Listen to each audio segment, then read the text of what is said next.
வணக்கம். எந்த ஒரு நீளமான அறிமுகமும் இல்லாம நாம நேரடியா விஷயத்துக்கு வரப்போறோம்.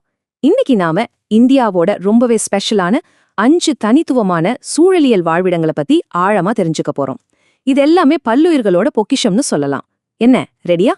வாங்க நம்ம பயணத்தை ஆரம்பிக்கலாம்.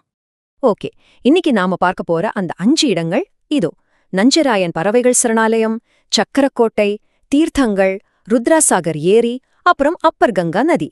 சரி, நம்ம முதல் இடம் நஞ்சராயன் பறவைகள் சரணாலயம். இது சும்மா ஒரு ஏரி கிடையாதுங்க, 400 வருஷ பழமையான ஒரு அரச பரம்பரையோட அடையாளம். இந்த விவரங்களை கவனிங்க. தமிழ்நாட்டுல திருப்பூர் மாவட்டத்தில் அமைஞ்சிருக்க இந்த மனிதர்களால உருவாக்கப்பட்ட நன்னீர் ஏரி சரியா 126 ஹெக்டர் பரப்பளவு கொண்டது. 2024 அங்கீகரிக்கப்பட்ட இந்த இடம் நொய்யல் மற்றும் நல்லார் நதியிலேந்து வர்ற மழை தண்ணீரை ரொம்ப கச்சிதமா சேகரிக்குது. இங்க இருக்கிற உயிரினங்களை பாருங்களேன். பட்டத்தலவாத்து, புள்ளிமூக்கு கூழைக்கடான்னு விதவிதமான பறவைகள் இங்க வருது. அது மட்டும் இல்லாம இங்க இருக்கிற கருவேல மரங்கள் பறவைகளுக்கு ஒரு சூப்பரான இருப்பிடமா இருக்கு. குறிப்பா இந்த ஏரிக்கரைகள் அழிவின் விளிம்பில் இருக்கிற இந்திய மென்னோட ஆமைகளுக்கு ஒரு முக்கியமான இனப்பெருக்க இடமா செயல்படுது. இதுல நிஜமாவே ஆச்சரியமான விஷயம் என்ன தெரியுமா? 400 வருஷத்துக்கு முன்னாடி நஞ்சராயன் மன்னரால் சீரமைக்கப்பட்ட இந்த ஏரி இன்னைக்கும் பல்லுயிர்களை காப்பாத்துறது மட்டும் இல்லாம திருப்பூரோட ஜவுளித்துறைக்கு தேவையான நிலத்தடி நீரை மேம்படுத்துற ஒரு முக்கியமான ஆதாரமாவும் இருக்கு. பழமையும் புதுமையும் எப்படி ஒன்னா செயல்படுது பாத்தீங்களா? அப்படியே நம்ம 2வது நிறுத்தத்துக்கு போலாம். சக்கரக்கோட்டை பறவைகள் சரணாலயம். இது பருவமழை காலத்தோட ஒரு ஸ்வர்க்கம். இந்த புள்ளி விவரங்களை பாருங்க. தமிழ்நாட்டுல கொஞ்சம் தெற்கே ராமநாதபுரம் மாவட்டத்துல வைகை நதியோட துணை ஆறுகளால இந்த ஏரி நிரம்புது. 230 ஹெக்டேர் பரப்பளவு கொண்ட இதுவும் 2024 தான் அங்கீகரிக்கப்பட்டிருக்கு. இங்க இருக்கிற அரிய வகை உயிரினங்களை கவனிச்சிங்களா? அழிந்து வரும் நிலையில உள்ள எகிப்திய கழுகு, இந்திய புள்ளி வல்லூறு, பாம்புத்தாரா மாதிரியான பறவைகள் எல்லாம் இங்க வருது. பருவமழை காலங்கள்ல இங்க இருக்கிற கருவேல மரங்கள் இந்த பறவைகள் கூட்டமா வந்து பாதுகாப்பா கூடு கட்ட ஒரு அபார்ட்மெண்ட் மாதிரி செயல்படுது. இப்போ இந்த நகர்ப்புற தாங்கல் பகுதி அப்படின்னா என்ன? இது வெறும் பறவைகளுக்கான இடம்னு நினைச்சிடாதீங்க. மனிதர்கள் வாழ்ற பகுதிக்கு பக்கத்திலே இருந்து மண்ணரிப்பை தடுத்து பெருவெள்ளம் வரும்போது அந்த தண்ணிய அப்படியே உறிஞ்சிக்கிற ஒரு பெரிய ஸ்பாஞ்ச் மாதிரி இது செயல்படுது. மக்களை காப்பாத்துற ஒரு இயற்கை கேடயம்னே இதை சொல்லலாம். இப்போ இந்த ஒப்பீட்டை பாருங்க. ஒரு பக்கம் 230 ஹெக்டேர் இருக்கிற சக்கரக்கோட்டை, இன்னொரு பக்கம் வெறும் 29 ஹெக்டேர் இருக்கிற தீர்த்தங்கள். ரெண்டுமே ராமநாதபுரத்துல வைகை நதி அமைப்புல தான் இருக்கு. ஆனா ரெண்டுக்கும் வெவ்வேறு வேலைகள் இருக்கு. இத பத்தி தெரிஞ்சுக்க அப்படியே நம்ம 3வது இடத்துக்கு போலாம். நம்ம 3வது இடம் தீர்த்தங்கள் பறவைகள் சரணாலயம்.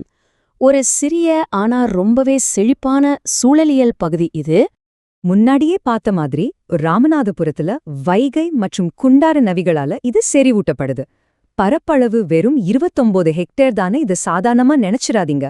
அளவுல சின்னலா இருந்தாலும் இதோட சூழலியல் தாக்கம் ரொம்பவே பெருசு. ஆமாங்க, இங்க மஞ்ச மூக்கு நாரை, நத்தை குத்தி நாரைன்னு 2000க்கும் மேற்பட்ட பறவைகள் இனப்பெருக்கம் செய்ய வருது. இதுல ரொம்ப ஸ்பெஷலான விஷயம் என்னன்னா, பறவைகள் அதோட இனப்பெருக்க காலத்தை முடிச்சதும் இங்க இருக்கிற தண்ணிய உள்ளூர் மக்கள் விவசாயத்துக்கு பயன்படுத்திக்கிறாங்க. இயற்கையும் மனிதர்களும் எவ்வளவு அழகா ஒருங்கிணைஞ்சு செயல்படுறாங்க பாத்தீங்களா?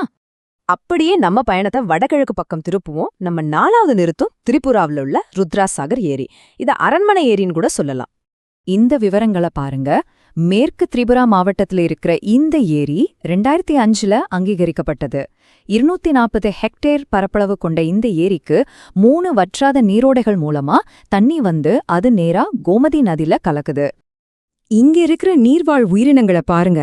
3 கோடுகள் போட்ட ஆமை, ஓம்போக் பப்டா மீன், நன்னீர் இறால்னு ஏகப்பட்ட வகைகள். இதைவிட முக்கியமான விஷயம், வருஷத்துக்கு 26 மெட்ரிக் டன் மீன்கள் இங்க உற்பத்தியாகுது. இதை நம்பிதான் அங்க இருக்கிற உள்ளூர் மீனவர்களோட வாழ்வாதாரவே ஓடிட்டு இருக்கு. இந்த இடத்தோட ஸ்பெஷாலிட்டியே இதோட கலாச்சார துடிப்பு தான்.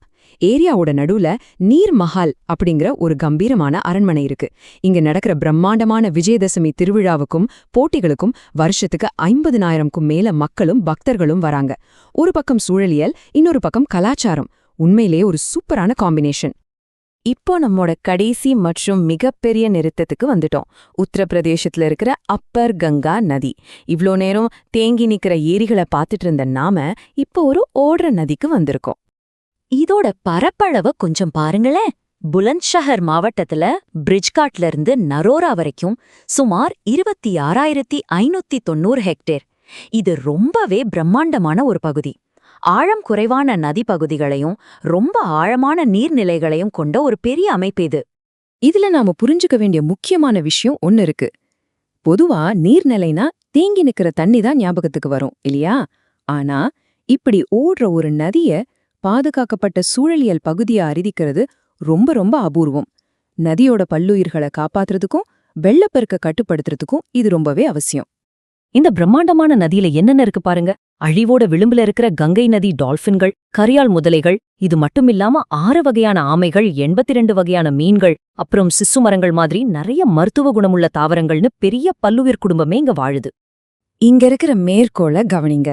இந்த இடம் வெறும் சூழலியல் சொர்க்கம் மட்டுமில்ல, ஆயிரக்கணக்கான மக்களோட ஆன்மீக நம்பிக்கைகளோடும் ஆழமா கலந்திருக்கு. புனித நீராடுறதுக்கும் இறுதிச் சடங்குகளுக்கும் இந்த நதிய மக்கள் பயன்படுத்துறாங்க. இயற்கையோட மகத்துவமும் மனிதர்களோட நம்பிக்கையும் இணக்கமா சேர்ற ஒரு புனிதமான இடம் இது. தமிழ்நாட்டுல இருக்கிற 400 வருஷ பழமையான ஏரியில ஆரம்பிச்சு நார்த்ல ஓடுற புனிதமான அப்பர் கங்கா நதி வரைக்கும் நம்ம டிராவல் பண்ணிட்டோம். இந்த 5 தனித்துவமான இடங்கள்ல அடுத்ததா எதை நீங்க நேர்ல போய் ஆராய விரும்புறீங்க? இந்த அழகான தெளிவான விளக்க பயணத்துல என் கூட இணைஞ்சிருந்தவங்க எல்லாருக்கும் ரொம்ப நன்றி. தொடர்ந்து புது புது விஷயங்களை ஆராய்வோம், இயற்கைய போற்றுவோம்.